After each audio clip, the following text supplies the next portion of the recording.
नमस्कार दोस्तों, मैं हूं training officer Rahul Patedar COPA trade से। और आप सभी को स्वागत है मेरे चैनल टेक ट्यूर राहुल में। वीडियो स्टार्ट करने से पहले आप सभी को मैं इस नए साल की बहुत बहुत शुभकामनाएं देना चाहूँगा और आशा करूँगा कि जिस एग्ज़ाम की तैयारी के लिए आप सभी वेट कर रहे हैं वो एग्ज़ाम हो जाए और आपका सिलेक्शन हो जाए, क्योंकि मुझे भी यहाँ पर एक साथी भाई की ज़रूरत है। तो चलो फटाफट हम वीडियो स्टार्ट करते हैं। आज का जो हमारा वीडियो है वो है NP-ITI ट्रेनिंग ऑफिसर वैकेंसी के लिए, जो कि मई 2022 में प्रस्तावित है और उसी की हम तैयारी करेंगे। और मैं एक पूरी सीरीज़ तैयार कर रहा हूं सभी दोस्तों के लिए कि जो भी इसकी तैयारी कर रहे हैं काफ़ी समय से, 4 से 5 साल हो गए हैं। 2016 में आई थी और उसके बाद अभी इस भर्ती की एग्ज़ाम नहीं हुई है, तो उसी के लिए मैं तैयारी करवा रहा हूँ। तो आप मेरे चैनल को प्लीज़ शेयर करिएगा और सब्सक्राइब भी करिएगा, ताकि जो भी आपके साथी भाई हैं वो इस वीडियो को देख सके और अपने एग्ज़ाम अच्छे से तैयारी कर सके। तो चलिए स्टार्ट करते हैं। आज हम देखेंगे कि जो भर्ती आ रही है ट्रेनिंग ऑफिसर की, उसमें पद, योग्यता, परीक्षा पैटर्न, सैलरी, आयु सीमा, इन सब के बारे में जानेंगे। इसके जो बात वाला वीडियो रहेगा उसमें कैसे स्ट्रेटेजी बनानी है और आगे की बातें रहेगी। तो फिलहाल इसको स्टार्ट करते हैं। तो सबसे पहले हम देख लेते हैं एग्ज़ाम डेट के बारे में। चूँकि व्यापम ने कैलेंडर डाला हुआ है, शेड्यूल डाला हुआ है, जिसमें जो है मई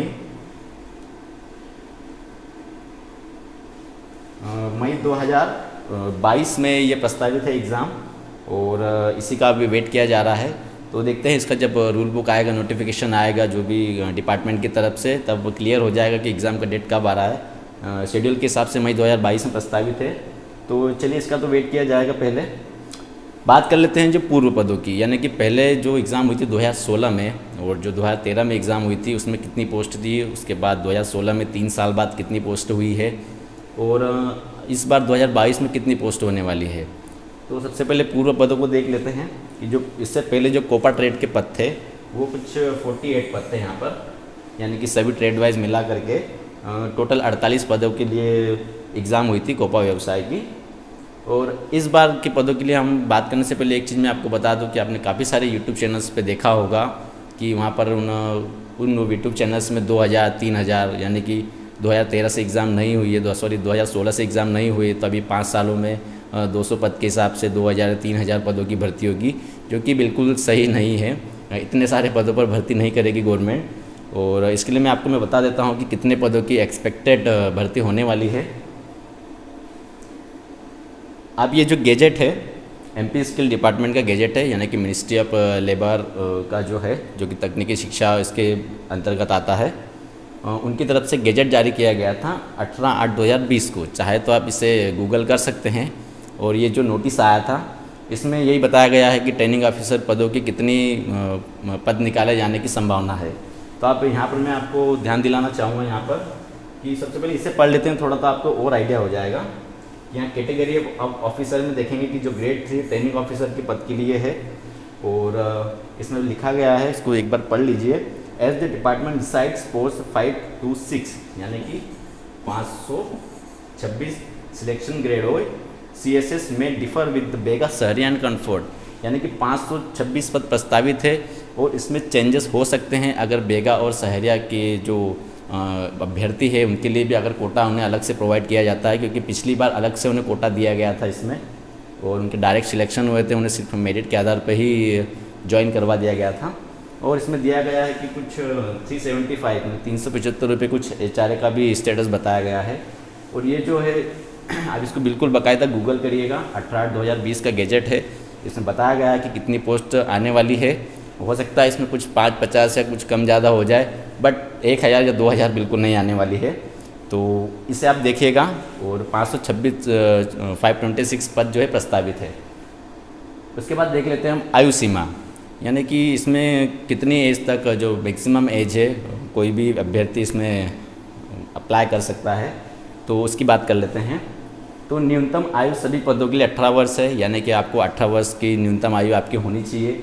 उसके अलावा वर्गवार पुरुष और महिला और ट्रांसजेंडर तीनों के लिए अलग अलग जो एज का क्राइटेरिया है उसको भी एक बार देख लेते हैं। जो आरक्षित वर्ग है उसके लिए पुरुषों की सीमा है 40 ईयर, महिलाओं की 45 ईयर, और ट्रांसजेंडर की है 40 ईयर। उसके बाद जो शासकीय सेवक है, यानी कि जो पहले से किसी डिपार्टमेंट में काम कर रहे हैं, किसी शासकीय डिपार्टमेंट में है, तो उनके लिए जो पुरुषों के लिए 45 ईयर, महिलाओं के लिए 45 ईयर और ट्रांसजेंडर के लिए 45 ईयर एज है। ये मैक्सिमम एज है, इतनी इस उम्र से ज़्यादा के जो अभ्यर्थी है वो इसमें आवेदन नहीं कर सकते हैं।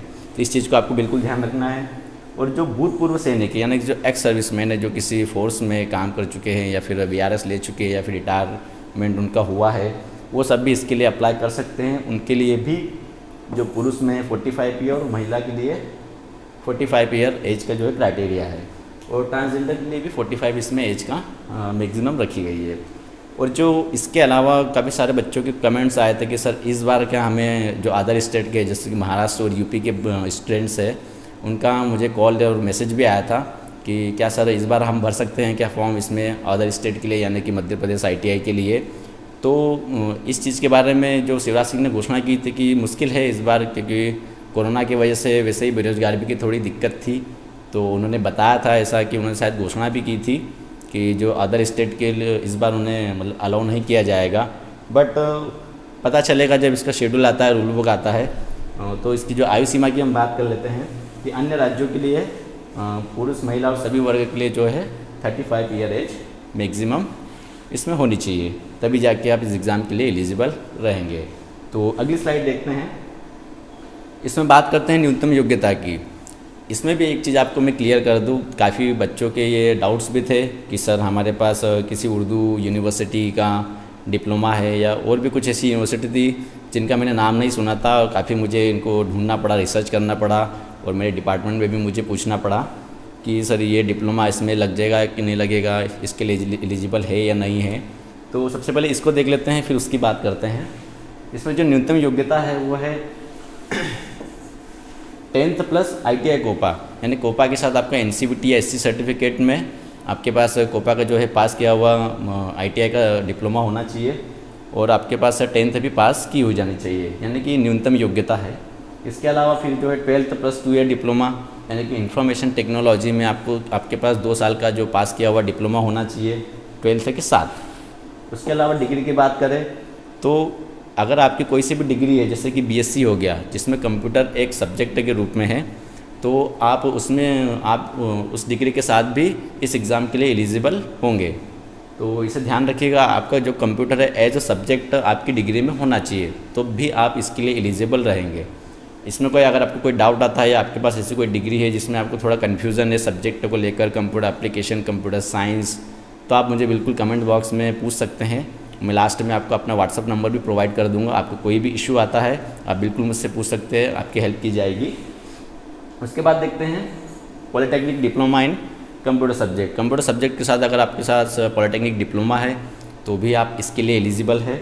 उसके बाद डिग्री की बात करें तो आपके पास BE, BTech, MTech जो कि कंप्यूटर साइंस या engineering, information technology, information communication, information science और computer science and system engineering, इन सब में आपके पास BE किया हुआ है या फिर BTech या फिर MTech किया हुआ है, तो आप सभी इसके लिए एलिजिबल है।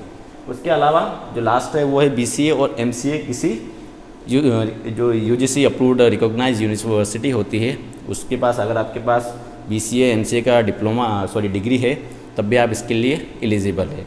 इसके अलावा आपके पास अगर कोई ऐसी डिग्री या डिप्लोमा है जिसको लेकर आपको डाउट है कि क्या हम एग्ज़ाम इसके लिए एलिजिबल है या नहीं, तो आप मुझे बिल्कुल कमेंट बॉक्स में पूछिए, मैं आपको इसमें हेल्प करूँगा।